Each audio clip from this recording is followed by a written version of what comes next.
మన ప్రభువును మన రక్షకుడు యేసుక్రీస్తు నామంలో మనకందరికి శుభములు.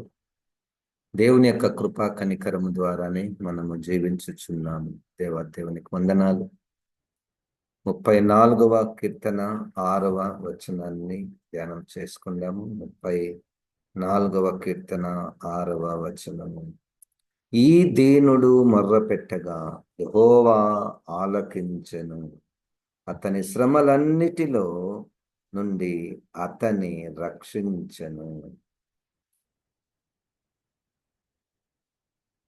ఈ దీనుడు మొర్రపెట్టగా యెహోవా ఆలకించెను. దేవునికి స్తోత్రం. దీనుడు మొర్రపెట్టగా, దీనుడు అంటే ఒక దీన స్థితిలో ఉన్నటువంటి వ్యక్తి, ఒక శ్రమలో ఉన్నటువంటి వ్యక్తి, ఒక ఇరుకులో ఉన్నటువంటి వ్యక్తి, ఒక ఇబ్బందిలో ఉన్నటువంటి వ్యక్తి మొర్రపెట్టగా. మొర్రపెట్టగా అన్న పదం మంచి పదము. ఇంగ్లీష్లో అయితే మనం when when when I prayed to the Lord in my desperation అనే పదం ఉంది. ఐ ప్రేడ్, నేను ప్రార్థించగా. ఇక్కడైతే మొర్రపెట్టగా అంటే ఒక తీవ్రమైనటువంటి విలాపం, తీవ్రమైనటువంటి విన్నపము. ఈ దీనుడు మొర్రపెట్టగా యెహోవా ఆలకించెను. యెహోవా ఆలకించెను, దేవుడు ఆలకించెను. చూడండి, మన మన పని ఏమిటంటే, మన పని మొరపెట్టడము. దేవుని పని ఏంటంటే ఆలకించడము. ఒక మంచి పాట. ఓ దేవా నన్ను బ్రోవా, నీదే భారమయ్యా రావా. నన్ను బ్రోవా అంటే నన్ను చూడడానికి వచ్చేది నువ్వే, అది నీ భారము, అది నీ బాధ్యత. స్వామి స్వామి ఎననా భారం, ప్రేమ చూపను నీ భారం. మన మన పని ఏంటి? స్వామి స్వామి, దేవా దేవా అని మొరపెట్టడము మన మన పని. మన పని మనం చేయాలి. ఆయనకు కూడా ఒక పని ఉంది, ఆయనకు కూడా ఒక బాధ్యత ఉంది. ప్రేమ చూపను నీ భారం. స్వామి స్వామి ఎననా భారం, ప్రేమ చూపను నీ భారం. పామరుడననా నా భారం. పామరుడ నను నా భారం అంటే పామరుడను, పాపిని నేను దీనస్థితిలో ఉన్నాను అని అనడము నా పని. పామరుడననా నా భారం, పాపి బ్రోవను నీ భారం. పాపిని బ్రోవను, పాపిని రక్షించడానికి వచ్చేది అది నీ బాధ్యత. మొరపెట్టడము మన బాధ్యత, ఆలకించడము ఆయన బాధ్యత. దేవునికి స్తోత్రం, హల్లెలూయా. అది బైబిల్లో మనము ఒక గొప్ప ఆశీర్వాదము. దేవుని పిల్లలకు ఉన్నటువంటి గొప్ప ఆశీర్వాదం ఏంటంటే, మనకు వినే వ్యక్తి ఒకరు ఉన్నారు, ఆలకించే వ్యక్తి ఒకరు ఉన్నారు. ఆలకించే వ్యక్తి ఒకరున్నారు. శ్రమలను, దుఃఖమును, వేదనను, ఏడుపును, ఇరుకులను, ఇబ్బందులను ఆయన ఆలకించేవాడు. సాధారణంగా మనమైతే ఏడుపులను మనం ఎవ్వరం కూడా ఇష్టపడము. ఎప్పుడు మనకు సంతోషము, ఎప్పుడు సంతోషముగా ఉండాలి, అందరూ సంతోషంగా ఉండాలి, నేను కూడా సంతోషంగా ఉండాలి. ఏడుపులు వద్దు, దుఃఖం వద్దు. ఈ దేవుడు, బైబిల్ దేవుడు దీనుల యొక్క మొరలను ఆలకించువాడై ఉన్నాడు. ఇంకా ఎంతో మంది ఉన్నారు. దేవతలు అనబడిన వారు ఉన్నారు. దేవులు అనబడినటువంటి, దైవములు అనబడినటువంటి వారు లోకంలో ఎంతో మంది ఉన్నారు. వారికి మొట్టమొదటగా వినలేరు. మరియు ఎక్కువగా ఆరాధనలు కోరుకుంటారు, పూజలు కోరుకుంటారు, హెచ్చించడము కోరుకుంటారు, స్తుతులు, స్తోత్రములు. అది బైబిల్ దేవుని విషయంలో కూడా సత్యమే. మనం ఆయనను పొగిడితే ఆయనకిష్టమే, ఆయనని హెచ్చిస్తే ఆయనకిష్టమే. అది ఒకవైపు ఉంటే, మరొక వైపు దుఃఖమును కూడా ఆయన ఆలకించువాడు, శ్రమను కూడా ఆలకించువాడు, చీకటిలో ఉన్నటువంటి వారి మొరలను వినగలిగినటువంటి వాడు. చీకట్లో ఉన్నటువంటి వారికి మనకు కనపడదు, దుఃఖంలో ఉన్నటువంటి వారు మనకు ఎక్కువ కనపడరు. గుంపు ఎక్కడ ఎక్కువ కనపడుతుంది మనకు? ఆనందంగా ఉన్న సందర్భంలోనే గుంపు ఎక్కువ కనపడుతుంది. సాధారణంగా దుఃఖము, ఇరుకు, ఇబ్బందులు ఉన్నటువంటి వారు they are pushed to the edges, verge of the boundaries of the societies. వాళ్ళు ఆ సమాజం నుండి, ఆ సంఘం నుండి, లేదా ఆ ఇంటిలో నుంచి వెనక్కి నెట్టివేయబడతారు. We don't mind of them much. వాళ్ళని మనము మెయిన్ స్ట్రీమ్ సమాజంలోనికి కానీ, సంఘంలోనికి కానీ తీసుకొని రావడానికి రాదు. ఇక్కడ దేవుడు వాక్యం అయినటువంటి దేవుడు వారి యొక్క మొరలను ఆలకించువాడై ఉన్నాడు. దేవునికి స్తోత్రం. బైబిల్లో అనేక సార్లు, ఉదాహరణకు న్యాయాధిపతులు తీసుకోండి. న్యాయాధిపతులు వారు పాపం చేశారు, చెరలోనికి తీసుకొని పోబడ్డారు. చెరలో ఉన్నప్పుడు వారు మొరపెట్టారు, మరలా దేవుడు ఆలకించాను. దేవుడు ఆలకించి మరలా వాళ్ళ కొరకు న్యాయాధిపతిని పంపించి వారిని విడుదల చేశాను. మరలా విడుదల చేసిన తర్వాత మరలా పాపం చేసిరి. పాపం చేసినందుకు దేవుని యొక్క న్యాయం నిమిత్తమై వారిని శత్రువుకు అప్పగిస్తాడు. శత్రువుకు అప్పగించినప్పుడు ఆ బానిసత్వంలో వాళ్ళు తట్టుకోలేక మరలా మొరపెడతారు. మరలా మొరపెట్టినప్పుడు మరలా ఈయన ఆలకిస్తాడు. ఎన్నిసార్లు ఈ దీనుడు మొరపెట్టగా దేవుడు ఆలకించను. వినే దేవుడు ఉన్నాడు.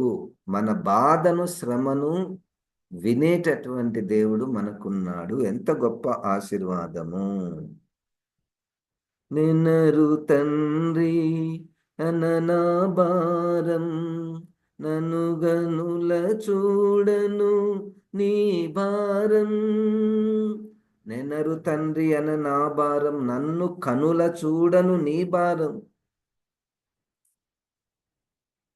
నిన్నే నమ్మా నాదు భారం, నిన్నే నమ్మా నాదు భారం, నన్నెప్పుడు కావా నీ భారం. నిన్ను నమ్మేటటువంటిది నా భారం. వినేటటువంటి వ్యక్తి ఒక ఆయన ఉన్నాడు అని నమ్మి ఆయన దగ్గరికి వెళ్ళి మొరపెట్టడము, అడగడము, విలపించడము, అది మన భారం. వినే వ్యక్తి ఒక ఆయన ఉన్నాడు అని నమ్మి ఆయన దగ్గరకు వెళ్ళేటటువంటిది. కనుక మనము చేసే పని మనం చేయాలి.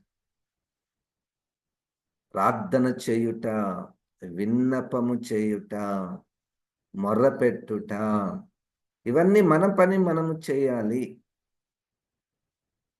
మన బాధను చాలాసార్లు, మన దీనస్థితిని మనుషుల దగ్గర ఎక్కువగా చెప్పడానికి ఇష్టపడతారు కొంతమంది.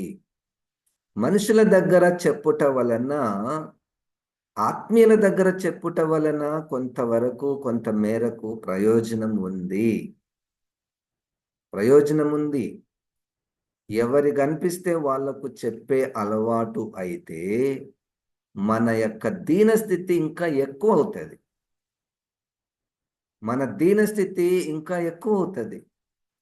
మనకెంత మంచి దేవుడు ఉన్నాడంటే ఆయన దగ్గరికి ఎప్పుడైనా, దేవునికి స్తోత్రం, ఎక్కడైనా మనము మొర్రపెట్టే గొప్ప అవకాశం. ఇంట్లో ప్రార్థన చేయవచ్చు, చర్చిలో ప్రార్థన చేయవచ్చు, పనిలో ప్రార్థన చేయవచ్చు. నిన్న దినం నా ఒక యవనస్తురాలు మంచి సాక్ష్యం చెప్తుంది. పాస్టర్ గారు, నేను పని చేస్తున్నప్పుడు, నడుచుకుంటున్నప్పుడు కూడా నేను ప్రార్థన చేసుకోగలుగుచున్నాను అన్నది. దేవునికి స్తోత్రం, హల్లెలూయా.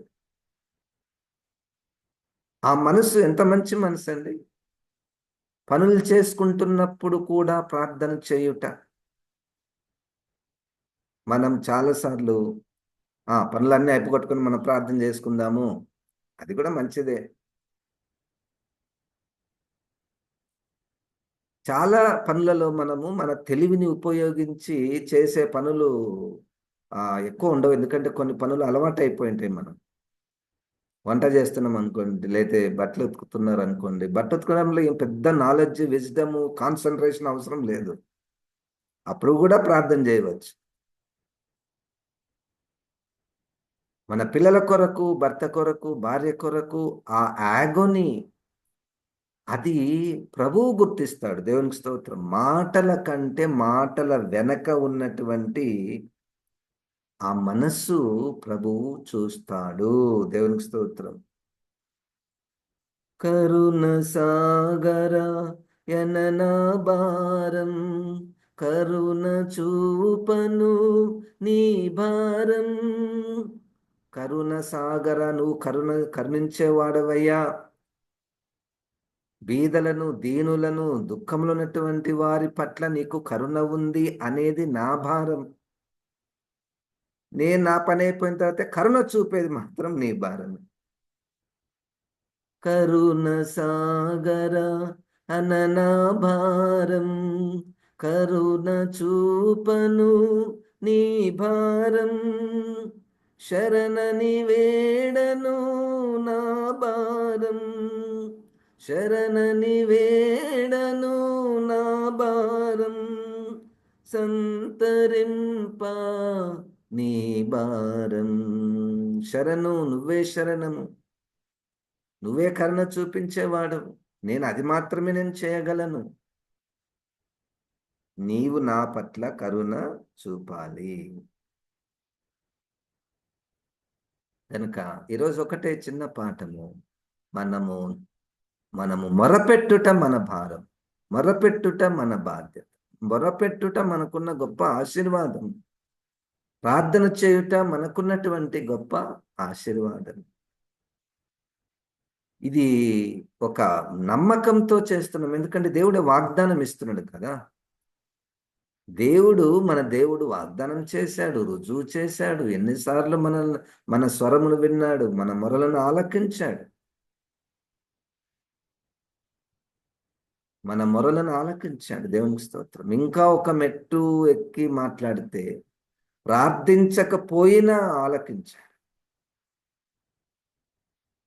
నిర్గమాకాండంలో 2వ అధ్యాయంలో ఇశ్రాయేలీలు 400 సంవత్సరాలు బానిసత్వంలో ఉండి ఏమి ప్రార్థన చేయలేదు. వాళ్ళు విడుదల ఎందుకు వచ్చింది అనుకుంటున్నారు? వాళ్ళు ప్రార్థన చేసినందుకు రాలేదు. వాళ్ళు మూలుగుతున్నారు, వాళ్ళు శ్రమ అనుభవిస్తున్నారు. ప్రార్థన అంటే లేదు, మర్చిపోయారు. గుడి లేదు, ఆరాధన లేదు, ప్రార్థన నేర్పించేవారు లేరు, ప్రార్థన చేసేవారు లేరు. కానీ మూలుగుతున్నారు, ఏడుస్తున్నారు. తర్వాత తన్ను తాను ప్రత్యక్షపరుచుకున్నాడు. తర్వాత దేవుని ఎరిగినటువంటి వారు ప్రార్థన చేయటం ప్రారంభించారు. గనుక మన దేవుడు ఎంత మంచి దేవుడు. అందరి మొరలను చూచేవాడు, ఆలకించేవాడు, గ్రహించేవాడు. ఆ మొరలను, ఆ శ్రమలను, ఆ దీనస్థితిని కూడా అనుభవించగలిగినటువంటి వాడు. హెబ్రీయులకు రాసిన పత్రిక 2వ అధ్యాయము 13, 14 వచనములు. ఆయన మన శ్రమలను తెలుసుకోవడానికి, మన మరణ భయమును తెలుసుకోవడానికి రక్త మాంసములలో పాలివాడయ్యాడు. దేవునికి స్తోత్రం. రక్త మాంసములలో పాలివారైనటువంటి వారికి శ్రమ ఏంటో తెలుస్తుంది, శోధనలు ఏంటో తెలుస్తుంది, దుఃఖం ఏంటో తెలుస్తుంది. ఒకరు చనిపోయారంటే దుఃఖం అనేటువంటిది వచ్చేటటువంటి తెలుస్తుంది.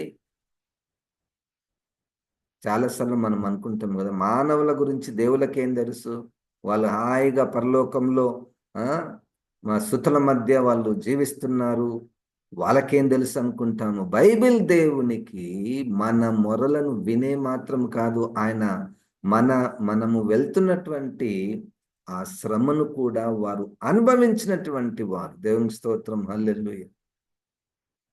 మన శ్రమల గురించి ఇంకొక మానవునికి సరిగ్గా తెలియదేమో కానీ దేవునికి మాత్రము తప్పకుండా తెలుసు. ఆ పెయిన్ ఆయన అనుభవించినటువంటిదే తెలుసు. కేవలము మన మొర చెప్తే విని ఆహా మీకు ఇంత శ్రమ ఉందా అని భౌతికముగా జ్ఞాన రూపకముగా మాత్రమే ఎరిగినటువంటి వాడు కాదు. మనము వెళ్ళినటువంటి అన్ని శోధనల గుండా ఆయన వెళ్ళాడు, అన్ని శ్రమల గుండా ఆయన వెళ్ళాడు. ఆయన మనము ఎట్టి స్థితిలో ఉన్నటువంటి వారమైన ఆయనకు మన బాధ తెలుసు. ఆయన వినగలిగినటువంటి వాడు. చెప్దాము, ప్రార్థనలో చెప్దాము, మొరపెట్టి చెప్దాము. అది మనం ఆ ఆశీర్వాదము మనకు వస్తే ఎంత దీవించబడతాము. ప్రార్థన జీవితము కలిగినటువంటి వారు జీవితాలు అద్భుతములు. దేవునికి స్తోత్రం. అన్నీ చేస్తాం కానీ ఇదొక్కటి చేయము. అన్నీ చేస్తాము, ఇదొక్కటే చేయము. ఎందుకంటే అన్నిటికీ ఒక ఘనత, లేకపోతే ఒక ప్లాట్ఫాము, లేకపోతే ఒక ఇన్విటేషను, ఒక డెకరేషను అన్నిటికీ ఉంటాయి. కానీ ప్రార్థనకు ఏం డెకరేషన్స్ చేయనికి రాదు. ప్రార్థనకు మనం ఎవరిని కూడా ప్రత్యేకంగా కార్డులు కొట్టించి ఇన్విటేషన్ చేయడానికి రాదు. పెళ్లికైతే పిలుస్తామేమో, లేదా ఇంకొక పెద్ద పెద్ద రివైవల్ మీటింగ్స్ వేస్తే మనము ఏదన్నా ఇన్విటేషన్ ఇస్తే పిలుస్తామేమో. అవేం తప్పు కాదు. ఇక్కడ ప్రార్థన చేసుకుందాము అంటే దానికి ఏమి డెకరేషన్స్, ఇన్విటేషన్స్, సెలబ్రేషన్స్ ఏమి ఉండవు. కానీ అది లేదా, అది బైబిల్లో దానికి ప్రాముఖ్యత లేదా? ప్రార్థనకు మొరపెట్టడానికి నన్ను బోధించమంటే 1 గంట సేపు బోధిస్తా. ప్రార్థన చేయమంటే ఆ మనస్సు పరిశుద్ధాత్మ దేవుడు నాలో ఎందుకు పెట్టలేదు? పాటలు పాడమంటే 4-5 పాటలు పాడతా. ప్రార్థన చేసేటటువంటి మనసు మనకు కావాలని కోరుకుందాము. ప్రార్థన చేసేటటువంటి ఆవశ్యకత అది మనకు పుట్టాలి. పరిచర్యలో అనేక రకాలైనటువంటి పరిచర్యలు ఉన్నాయి. అరేంజ్మెంట్స్ చేద్దామంటే ఎంత శ్రమ అయినా, ఎంత శరీర చెమటోడ్చి ఆ పరిచరణ చేస్తాము. అదేం తప్పు కాదు, పరిచరణ చేస్తాము. కానీ ప్రార్థన అన్నటువంటిది ఇది ఎవరికో సంబంధించింది కాదు, అందరికీ సంబంధించినటువంటిది. అందరూ చేయవలసినటువంటిది ఇది. అందరూ మొరపెట్టవలసినటువంటిది. వారి కొరకును, ఇతరుల కొరకును. ఆలకించేవాడు అంటున్నాడు, నేను ఆలకిస్తాను, నేను వింటాను అని ఆయన చెప్పుచున్నాడు. దీనుడు మొరపెట్టగా యెహోవా ఆలకించెను. యెహోవా ఆలకిస్తున్నాడంటే ఆయనకు జవాబు ఇవ్వడానికి ఆయన దగ్గర లేనిదేంటి? ఆయనకు అసాధ్యమైనటువంటిది ఏదైనా ఉందా? మనము కోరుకుంటాము, ఇష్టపడతాము, ఇది కావాలి అని ఇష్టపడతాము, మనసులో అనుకుంటాము, ఇది జరగాలి అని అనుకుంటాము. అనుకున్నంత మాత్రాన ఏం జరగదు. దాని నెక్స్ట్ మెట్టు ఏంటంటే ప్రార్థన చేయుట. ప్రార్థన ఎటు తిరిగి మన మనసు దేవుని మీద, మన భారము దేవుని మీద, మన చింత దేవుని మీద ప్రార్థన రూపంలో వేయడం. సంఘముగా కూడి ప్రార్థన చేయవచ్చు, వ్యక్తిగతంగా ప్రార్థన చేయవచ్చు, కుటుంబముగా ప్రార్థన చేయవచ్చు. దేవునికి స్తోత్రం. నీ పిల్లల కొరకు ఎప్పుడు నువ్వు లాస్ట్ టైం వాళ్ళని పెట్టుకొని ప్రార్థన చేయడం, వాళ్ళతోనే ప్రార్థన చేయడం. అంటే దేవుడు ఆలకిస్తాడు మన పిల్లల కొరకు, మన భర్త కొరకు, మన భార్య కొరకు ప్రార్థన చేయడము, విలపించడము, మొర్రపెట్టడము. అవి మొరపెట్టినటువంటి వారు అనుభవిస్తున్నటువంటి ఆశీర్వాదాలు ఎన్నో ఉన్నాయి. దేవునికి స్తోత్రం. నా మొర్ర ఆలకించాడండి, నా ప్రార్థన అదే దేవుడు ఉన్నాడు. ఆత్మీయ ఎదుగుదల కొరకు మొరపెడదాం, ఇంకా ఆయన సంతోషిస్తాం. అయ్యా, పరిపాలించడానికి నీకు జ్ఞానం అడిగావు, వెరీ గుడ్ రిక్వెస్ట్.